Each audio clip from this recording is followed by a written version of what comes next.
Ahoj, já tě vítám na kanále Pomáhám ti a dneska si ukážeme, jak si stáhnout hru na obchodu Play.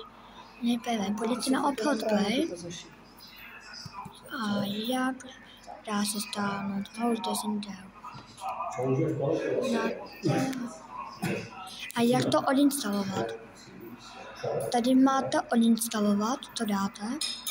Já to nechci odinstalovat. A pak dáte nainstalovat, až tady bude. Tady nejde. A jak nainstalovat, vám to ukážu. Tady dáte instalovat.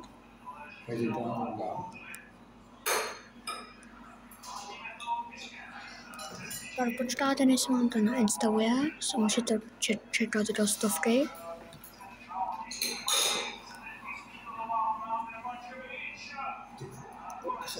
A pokud budete mít nainstalováno, tak se otevřete, přihlásíte se. A pokud budete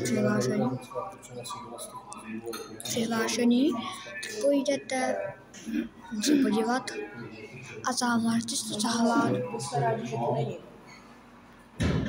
Pokud se tady to video líbilo, dávej na tohle video like a odběr a poprosím, aby jsme dali zvoneček na tohle video a na shledanou.